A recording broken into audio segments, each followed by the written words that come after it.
प्रिय दर्शकों, मैं आप सबका आज के इस क्रमबद्ध बाइबल अध्ययन कार्यक्रम सत्य वचन में पुनः हार्दिक स्वागत करती हूँ।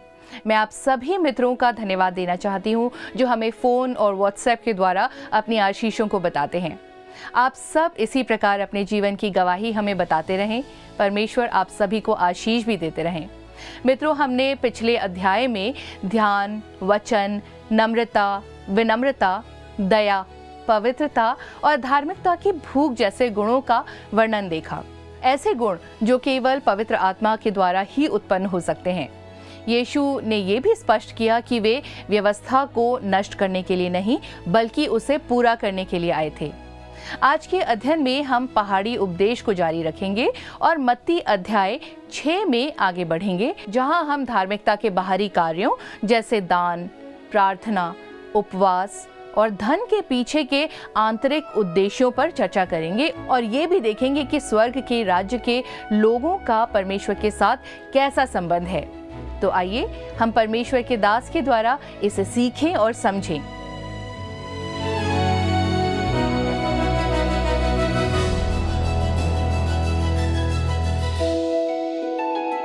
प्रिय दोस्तों, नमस्कार। पिछले अध्ययन में हम प्रभु यीशु मसीह के पहाड़ी उपदेश पर मनन कर रहे थे और हमने अध्याय 5 के पद 26 में उसे रोक दिया था। अब हम पद 27 से अपने अध्ययन को आगे बढ़ाएंगे। तो चलिए दोस्तों, पढ़ते हैं मत्ती 5 अध्याय का पद 27 और 28, जहां पर व्यभिचार के विषय में प्रभु यीशु मसीह कहते हैं। लिखा है, तुम सुन चुके हो कि कहा गया था, व्यभिचार न करना, परंतु मैं तुमसे यह कहता हूं कि जो कोई किसी स्त्री पर कुदृष्टि डाले, वह अपने मन में उससे व्यभिचार कर चुका। दोस्तों, कई वर्षों से मैं यह कहते आ रहा हूं कि प्रभु यीशु मसीह के सिवाय किसी ने व्यवस्था को पूरी नहीं किया है। एक बार एक व्यक्ति ने क्रोधित होकर विरोध करते हुए यह कहा कि मैं सारी व्यवस्था को पूरी करता हूं। वह बाइबल की गलत शिक्षा को मानने वाले एक समूह का सदस्य था। यद्यपि वह सभी कलीसियाओं में विचरण करता या घूमता रहता था। तब उसके पास्टर ने उससे कहा, चलिए आइए हम इस बात को परख कर देखते हैं। और उन्होंने उससे कहा, मत्ती 5:22 के आधार पर विवेचना करना आरंभ किया और उससे कहा, जहां पर घृणा को हत्या के बराबर बताया गया है। तब पास्टर ने उसे पद 28 भी पढ़ाया और दिखाते हुए कहा, यहाँ पर लिखा है, यदि कोई किसी स्त्री को कुदृष्टि से देखे तो उसने उसके साथ व्यभिचार कर लिया। तब पास्टर ने कहा, अब मेरी आंखों में देखकर आप कहिए और बताइए कि क्या आपने ऐसा कभी नहीं किया है। तब दोस्तों, उस व्यक्ति का चेहरा लाल हो गया। वह टाल मटोल करने लगा, इधर उधर देखने लगा और वहां से वह चला गया। मैं आपको बताना चाहता हूं, यदि आप ईमानदार हैं तो आप कभी भी दावा नहीं करेंगे कि आप व्यवस्था का पालन कर रहे हैं या कर सकते हैं। याद रखें दोस्तों, केवल 10 आज्ञाएं ही दी गई थी। फिर भी मत्ती के सुसमाचार में 2 आज्ञाओं की बात यहाँ पर प्रभु कहते हैं और करते हैं, जिसके विषय में मसीह यीशु ने कहा। मुझे विश्वास है कि मसीह यीशु ने सभी 10 आज्ञाओं को उस ऊंचे स्तर पर लाया होगा जैसा यहाँ पर बताया गया है। पहाड़ी उपदेश मुझे यह दर्शाता है कि मैंने पाप किया है और मुझे उसके पास दया और सहायता के लिए आने की आवश्यकता है, जो दया दिखा सकता है, पाप क्षमा कर सकता है। और यह कहना कि आप या मैं पहाड़ी उपदेश के अनुसार जीवन जी रहे हैं जब तक हर समय उसे तोड़ रहे हैं, यद्यपि दोस्तों हम ऐसा कभी पूरा नहीं कर सकते, यह प्रकट करता है कि आपके लिए व्यवस्था आवश्यक नहीं है। अगले पद में दोस्तों, प्रभु व्यवस्था और मनुष्य के संबंध के बारे में अद्भुत रीति से कुछ बातों को कहते हैं और सिखाते हैं। पद 29 और 30 को हम पढ़ते हैं। लिखा है, यदि तेरी दाहिनी आंख तुझे ठोकर खिलाए तो उसे निकाल कर फेंक दे, क्योंकि तेरे लिए यही भला है कि तेरे अंगों में से एक नष्ट हो जाए और तेरा सारा शरीर नरक में ना डाला जाए। यदि तेरा दाहिना हाथ तुझे ठोकर खिलाए तो उसको काट कर फेंक दे, क्योंकि तेरे लिए यही भला है कि तेरे अंगों में से एक नष्ट हो जाए और तेरा सारा शरीर नरक में ना डाला जाए। मित्रों, यह कठिन है, बहुत कठिन है और यह प्रकट करता है कि यदि आप परमेश्वर के स्तर तक पहुंच नहीं सकते हैं तो आपको एक उद्धारकर्ता की आवश्यकता है। आप यह जताकर स्वयं को धोखा मत दीजिए कि आप व्यवस्था का पालन कर रहे हैं, आप पहाड़ी उपदेश का पालन कर रहे हैं। दोस्तों, आप सिर्फ एक पाखंडी बने हुए हैं। मसीही समाज में हम एक दूसरे की पीठ थपथपाने और एक दूसरे की प्रशंसा करने और जो कुछ भी हम कर रहे हैं उसके लिए एक दूसरे को बधाई देते रहते हैं, जबकि हम सब ऐसे लोगों का समूह बन चुके हैं जिनका स्तर नीच, गंदा और भ्रष्ट हो गया है, जो स्वर्ग के राज्य के योग्य नहीं है। पहाड़ी उपदेश दोस्तों आपको मसीह यीशु के क्रूस की ओर अग्रसर करता है, उसकी ओर देखने को वो प्रोत्साहित करता है, जहां पर आप उससे दया के लिए पुकार उठते हैं। और दोस्तों ऐसा करना ही उस व्यवस्था का आदर मान करना है। आप पहाड़ी उपदेश का पालन करने के नाम पर मुझे और स्वयं को धोखा ना दीजिए, क्योंकि आप मेरे जैसे ही व्यक्ति हैं, कोई भी मनुष्य उसे पालन नहीं कर सकता। तब हम पढ़ते हैं पद 31 और 32 को, वहां पर कहता है, यह भी कहा गया था, जो कोई अपनी पत्नी को तलाक देना चाहे तो उसे त्याग पत्र दे, परंतु मैं तुमसे यह कहता हूं कि जो कोई अपनी पत्नी को व्यभिचार के सिवाय किसी और कारण से तलाक दे तो वह उससे व्यभिचार करवाता है, और जो कोई उस त्यागी हुई से विवाह करे वह व्यभिचार करता है। दोस्तों यहाँ पर प्रभु यीशु मसीह हमें तलाक देने का कारण प्रकट करते हैं। यदि कोई व्यक्ति धर्मशास्त्र बाइबल में दिए गए कारणों के अतिरिक्त किसी अन्य कारण से अपनी पत्नी को या अपने पति को तलाक देता है तो वह व्यभिचारी ठहरता है। यह एक ऐसी बात है जिसे मसीही समाज में बहुधा अनदेखा किया जाता है। स्वर्ग के राज्य के समय में यही नियम लागू होगा दोस्तों, क्योंकि उस समय ऐसी बहुत सी स्त्री और ऐसे बहुत से पुरुष होंगे जो अपने जीवन साथी से परेशान हो जाएंगे और उन्हें छोड़ देना चाहेंगे।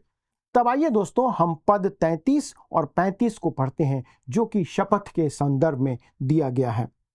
फिर तुम सुन चुके हो कि पूर्व काल के लोगों से कहा गया था, झूठी शपथ न खाना, परंतु प्रभु के लिए अपनी शपथ को पूरी करना। परंतु मैं तुमसे यह कहता हूं कि कभी शपथ ना खाना, ना तो स्वर्ग की, क्योंकि वह परमेश्वर का सिंहासन है, ना धरती की, क्योंकि वह उसके पांवों की चौकी है, ना यरूशलेम की, क्योंकि वह महाराजा का नगर है। दोस्तों प्रभु यीशु मसीह कह रहे हैं कि हमें एक ऐसे व्यक्ति बनने की आवश्यकता है जिसे शपथ खाने की आवश्यकता ना पड़े। एक समय था जब लोग किसी को भी बिना लिखा पढ़ी के पैसे उधार दे दिया करते थे, परंतु आज लोग अपनों पर भी विश्वास नहीं करते हैं या उधार देने के लिए स्टैम्प पेपर पर हस्ताक्षर करवा लेते हैं। दोस्तों आज समय बदल गया है, पर क्यों बदल गया है? क्योंकि ऐसे बहुत से लोग हैं जिन पर आप भरोसा नहीं कर सकते, ना आज किया जा सकता है। प्रभु यीशु मसीह के कहने का अर्थ है कि परमेश्वर की संतान आपको और मुझको हर परिस्थिति में भरोसे के योग्य बने रहना चाहिए। उसे अपनी विश्वास योग्यता प्रकट करने के लिए किसी शपथ खाने की आवश्यकता नहीं पड़नी चाहिए। तब आइए हम पद 37 में आते हैं। वहां पर क्या कहता है? परंतु तुम्हारी बात हाँ की हाँ या नहीं की नहीं हो, क्योंकि जो कुछ इससे अधिक होता है वह बुराई से होता है। दोस्तों जब कोई व्यक्ति मुझसे बाइबल की शपथ खाकर कुछ कहता है तो मैं उस व्यक्ति पर कतई भरोसा नहीं कर पाता, क्योंकि मैं सोचता हूं कि वह झूठ बोल रहा है और झूठ को साबित करने के लिए परमेश्वर के वचन का सहारा लेने का प्रयास कर रहा है। पद 38 में आगे क्या कहता है?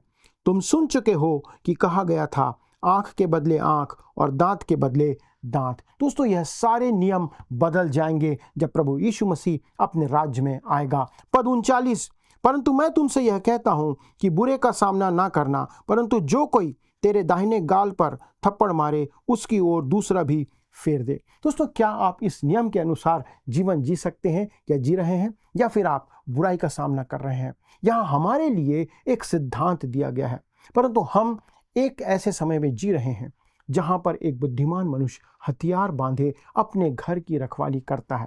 इसी कारण पौलुस 2 तीमुथियुस 4 अध्याय के पद 14 में कहता है, सिकंदर ठठेरे ने मुझसे बहुत बुराइयां की हैं, प्रभु उसे उसके कामों के अनुसार बदला देगा। परंतु दोस्तों स्वर्ग के राज्य में आप अपना दूसरा गाल फेर सकेंगे। एक बार एक सेवक को किसी ने एक गाल पर थप्पड़ मारा तो उसने अपना दूसरा गाल उसकी ओर फेर दिया। तब मारने वाले ने उस गाल पर भी जोर से मारा जब उसने अपना गाल दूसरा उसके ऊपर फेर दिया। इस कारण वह नीचे गिर पड़ा। परंतु वह जवान उठा और मारने वाले की अब उसने जमकर पिटाई कर दी। तब देखने वालों ने उससे कहा कि आपने ऐसा क्यों किया? उसने उत्तर दिया, प्रभु यीशु ने कहा था कि अपना दूसरा गाल भी फेर देना। मैंने किया, परंतु इसके बाद क्या करना है इस बारे में वचन में मुझे कुछ नहीं बताया गया, इसलिए मैंने उसकी पिटाई कर दी। कई बार लोग दोस्तों इसी प्रकार से वचन का दुरुपयोग भी करते हैं। तब आइए हम पद 40 से 42 को पढ़ते हैं, जहां पर वो कहता है, यदि कोई तुझ पर नालिश करके तेरा कुर्ता लेना चाहे तो उसे दोहर भी ले लेने दे। जो कोई तुझे कोस भर बेगार में ले जाए तो उसके साथ 2 कोस चला जा। जो कोई तुझसे मांगे उसे दे, और जो तुझसे उधार लेना चाहे उससे मुंह ना मोड़। दोस्तों, यदि कोई महाजन या कोई साहूकार कहता है कि मैं पहाड़ी उपदेश के आधार पर जीवन जीता हूं, तो आप उसे यह पद दिखाएं कि वह इस आधार पर कितना सही है या कितना चल रहा है। तो आइए दोस्तों, अब हम पाखंडी होना छोड़कर इस बात को मान ले कि यह राज्य के नियम है। ये राज्य में शामिल किए जाएंगे जब हमारा प्रभु यीशु मसीह सिंहासन पर बैठा होगा, तब लोग उसके अनुसार जी सकेंगे, अर्थात इस पहाड़ी उपदेश के अनुसार। परंतु हमारे दिनों में यह काम नहीं कर सकता और ना ही करेगा, क्योंकि हमें अनुग्रह की आवश्यकता है। दोस्तों, आज हमारे समकालीन समाज में बहुत सी धनी कलीसियाएं और बहुत से धनी लोग कहते हैं कि वे पहाड़ी उपदेश का अनुसरण कर रहे हैं। यही आत्मिक भोज के अंतर्गत रविवार की सुबह कलीसिया को नियमित रूप से जो खिलाया जाता, सिखाया जाता है, इस बात पर वो चल रहे हैं। फिर भी यदि दोस्तों तब उसके बाद यदि आप किसी धनवान के पास जाकर कुछ पाने की आशा करते हैं, उनसे कुछ अपेक्षा करते हैं, तो मैं आपको विश्वास दिलाता हूं दोस्तों कि आप हमेशा निराश होंगे। रविवार को वे सुनते हैं, जो तुझे मांगे उसे दे, और जो तुझे उधार लेना चाहे उससे मुंह ना मोड़। यह सुनने में दोस्तों बहुत अच्छा लगता है, और वे सोचते हैं कि पहाड़ी उपदेश एक महान लिखित प्रमाण है जिसको वे सुनकर आनंदित हो सकते हैं। सोमवार की सुबह वे सब कुछ भूल जाते हैं, और यह सच है कि आज संसार में इसी तरीके से मसीही लोग, विश्वासी लोग जीवन जी रहे हैं, और सब कुछ ऐसा ही चल रहा है। दोस्तों, इन पदों में हमारे लिए एक महान नियम या सिद्धांत है जिससे हमें चूकना नहीं चाहिए। निश्चित तौर से हमें उसकी सहायता करनी चाहिए जो ज़रूरतमंद है। ऐसे बहुत से मसीही काम हैं जिन्हें विश्वासी आज कर सकते हैं। ऐतिहासिक रूप से अस्पताल, अनाथालय और उदारता के काम, जिसे बाइबल प्रेम के कार्य कहती है, हमें करना चाहिए, हम कर सकते हैं, जो सुसमाचार प्रचार के बाद आरंभ होते हैं। मुझे पृथ्वी पर ऐसे किसी स्थान के बारे में आज नहीं पता है दोस्तों जहां पर ये काम सुसमाचार के पहले आरंभ हुए हों।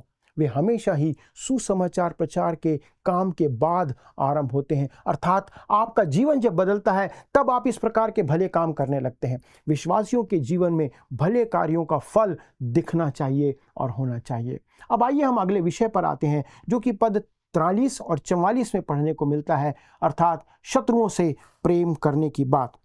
कहता है, तुम सुन चुके हो कि कहा गया था, अपने पड़ोसी से प्रेम रखना और अपने बैरी से बैर। परंतु मैं तुमसे यह कहता हूं कि अपने बैरियों से प्रेम रखो और अपने सताने वालों के लिए प्रार्थना करो। मित्रों, यह नियम भी उस राज्य में ही लागू होगा। अब हमारा प्रभु मूसा की व्यवस्था को सर्वोच्च स्तर पर लेकर के जाता है। कहता है कि स्वर्ग के राज्य में शत्रुओं से घृणा के बदले प्रेम किया जाएगा। परंतु आज विश्वासी किसी अन्य सिद्धांत पर आचरण करते हैं। दोस्तों, हमें सभी विश्वासियों से प्रेम करने की आज्ञा दी गई है और अपने शत्रुओं तक सुसमाचार पहुंचाकर उन्हें परमेश्वर के उस उद्धारक अनुग्रह का संदेश सुनाने को कहा गया है। यह आपकी और मेरी जिम्मेदारी है, जो उन्हें स्वर्ग तक जाने में समर्थ बनाता है। इस अध्याय के अंत में दोस्तों आप पद 48 में आते हैं। प्रभु हमें सिद्ध बनने के लिए यहाँ पर कहता है। मत्ती 5 उसका 48 यहाँ पर लिखा हुआ है, इसलिए चाहिए कि तुम सिद्ध बनो जैसा तुम्हारा स्वर्गीय पिता सिद्ध है। दोस्तों, मैं और आप कैसे सिद्ध बन सकते हैं? मित्रों, हम मसीह यीशु में स्वीकार किए गए हैं, उसके द्वारा से हम सिद्ध बनते हैं। इसलिए जो कोई मसीह में है उन पर दंड की आज्ञा नहीं है, जैसा वचन कहता है, तथा हम विश्वास के द्वारा मसीह में आते हैं। हम केवल मसीह पर विश्वास करने के द्वारा ही सिद्ध बन सकते हैं। मसीह अपनी धार्मिकता हम में रोपित करते हैं, और जब हम प्रभु के पास आते हैं तो उसकी धार्मिकता हम में डाल दी जाती है, और तब हम धीरे धीरे पवित्रीकरण का काम में आगे बढ़ते हैं। हम उस पवित्रीकरण के काम में आरंभ जो होता है हमारे जीवन में, वो आगे बढ़ते चला जाता है, जिसके द्वारा परमेश्वर हमें अपने पुत्र प्रभु यीशु मसीह के स्वरूप में ढालने का काम करता है। ये एक धीमी गति के चलने वाली प्रक्रिया है जो धीरे धीरे हमें प्रभु यीशु मसीह में परिवर्तित करती है। अर्थात यह सभी विश्वासियों का लक्ष्य होना चाहिए, आपका और मेरा लक्ष्य होना चाहिए कि हम प्रभु यीशु मसीह की समानता में बदलते जाएं। परंतु अपनी सामर्थ्य पर सिद्ध होने का प्रयास करना पूर्णतः व्यर्थ होगा। दोस्तों, क्या आप सोचते हैं कि आप परमेश्वर के पास जाकर कह सकते हैं कि प्रभु देख मैंने क्या किया है, देख मैंने कितना अद्भुत काम किया है? दोस्तों, कोई ऐसा नहीं कह सकता। क्या दोस्तों आप सारी महिमा स्वयं लेकर परमेश्वर पर दबाव डालते हैं कि इसके आधार पर वह आपको उद्धार प्रदान करे?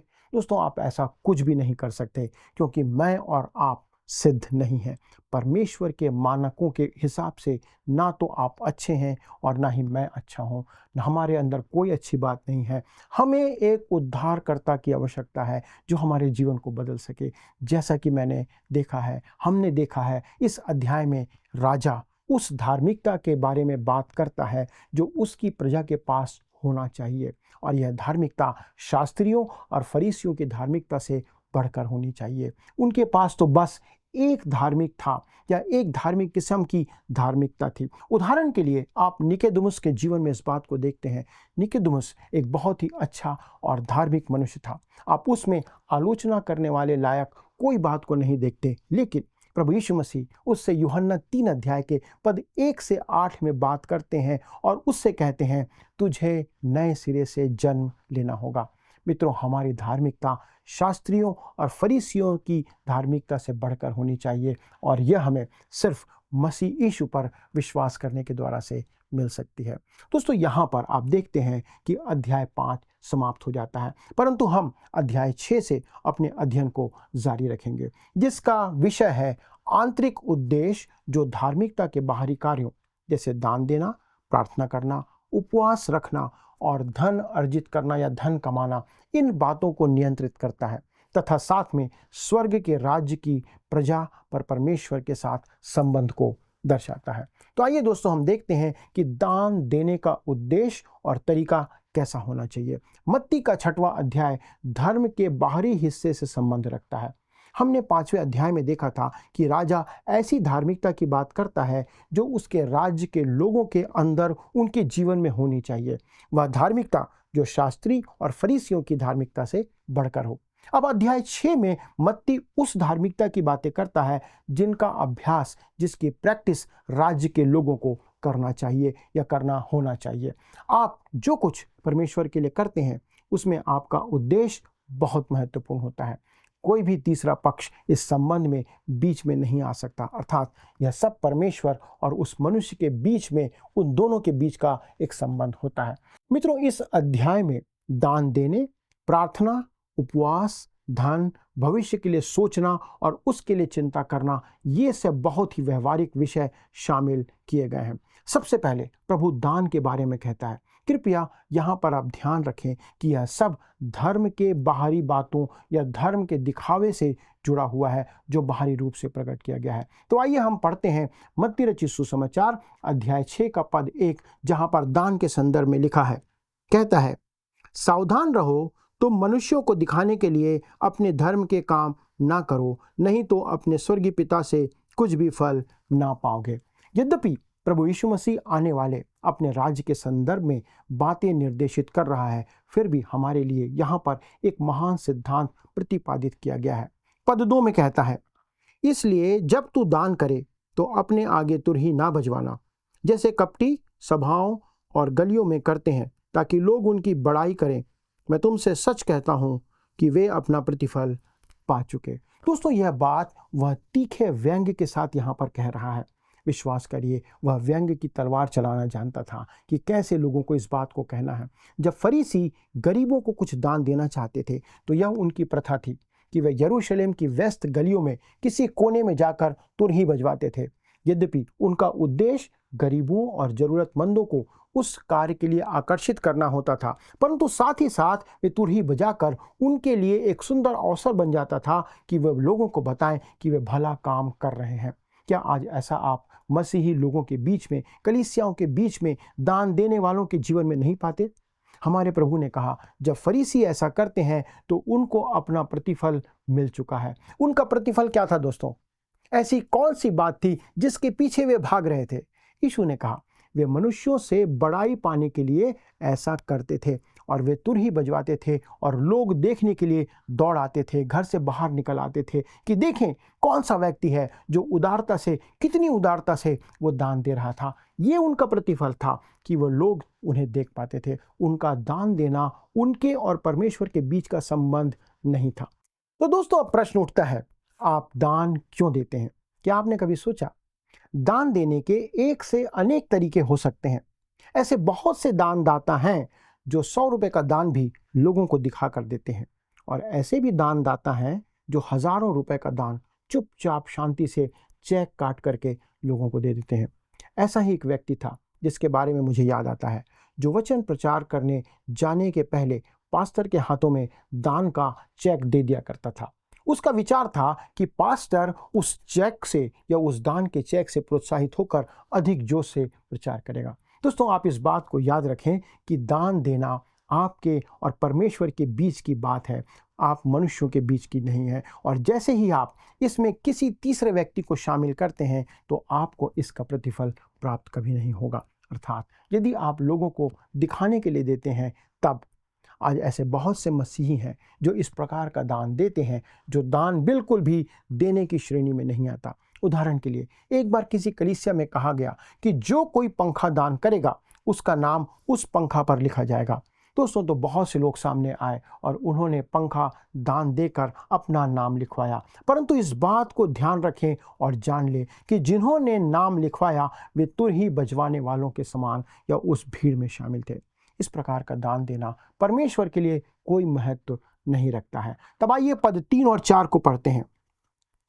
परंतु जब तू दान करे तो जो तेरा दाहिना हाथ करता है उसे तेरा बायां हाथ ना जानने पाए, ताकि तेरा दान गुप्त रहे, और तब तेरा पिता जो गुप्त में देखता है तुझे प्रतिफल देगा। दोस्तों, आपने एक जेब में हाथ डाला, पैसा निकाला, उसके बाद उसको दूसरे हाथ में लिया और इसके द्वारा आपने लोगों को दिखा दिया कि आप कितना पैसा दान दे रहे हैं, तो ये उचित नहीं है। हमारे प्रभु यही कह रहे थे कि जब तू दान दे या देने के लिए अपना हाथ जेब में डाले तो तू निश्चित हो जा कि तेरे बाएं हाथ को या दूसरे हाथ को पता ना चले कि तू कितना दान दे रहा है। इतनी गोपनीयता परमेश्वर चाहता है। क्यों? क्या वे लोग कहते हैं कि वे पहाड़ी उपदेश के अनुसार जीवन जीते हैं, वे उसके सभी नियमों का पालन करते हैं? शायद नहीं करते। दोस्तों, आज मैं आपसे जानना चाहता हूँ, आपसे पूछना चाहता हूँ कि आप किस प्रकार से दान देते हैं। क्या आप वचन के अनुसार चलने का प्रयास कर रहे हैं? तो आज ही दोस्तों निर्णय लें, अपने आप को विचार करें कि क्या हमारा जीवन इस वचन के अनुसार हम जी रहे हैं? शायद नहीं। परंतु आइए हम परमेश्वर को धन्यवाद दें कि उसने हमें ये वचन इसलिए दिए हैं कि हमारा जीवन जो बदल चुका है, हम जो प्रभु में आ चुके हैं, हम इसके अनुसार अपने जीवन को जीते रहें। आइए परमेश्वर को धन्यवाद देते हुए प्रार्थना में और परमेश्वर से सहायता मांगे कि परमेश्वर ऐसा करने की हमें सहायता प्रदान करे। स्वर्गीय पिता, हम धन्यवाद देते हैं इन वचनों के लिए।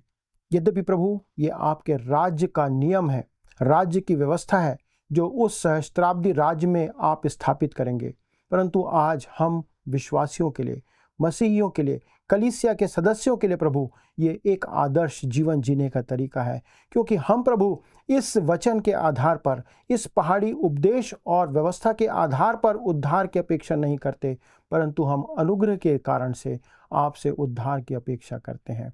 प्रभु, धन्यवाद देते हैं कि आपने हमारे पापों को क्षमा किया है, और हमारी सहायता करें प्रभु कि हम एक धार्मिक जीवन जीते हुए आपकी महिमा संसार में प्रकट करें। बहुत सी ऐसी बातें हैं प्रभु, जब हम पढ़ते हैं तो हम जानते हैं कि हम उन बातों में कमज़ोर हैं, परिपक्व नहीं हैं, परंतु हम पृथ्वी पर आपसे विनती करते प्रभु, हमारे सभी दर्शकों के लिए हमारी सहायता करें कि हम इस कार्य को आपके वचन के अनुसार जीवन भर पूरा करते रहें। धन्यवाद के साथ विनती प्रभु यीशु ख्रीस्त के नाम से मांगते हैं, आमीन।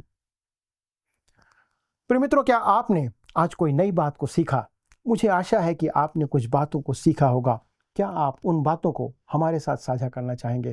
दोस्तों, मैं आपसे निवेदन करता हूं, कृपया आज कम से कम फ़ोन उठाएं, बताएं कि आपने आज कौन सी नई बात सीखी या कोई ऐसा निर्णय है जो आपने लिया है। दोस्तों, मुझे उससे बहुत आनंद मिलेगा।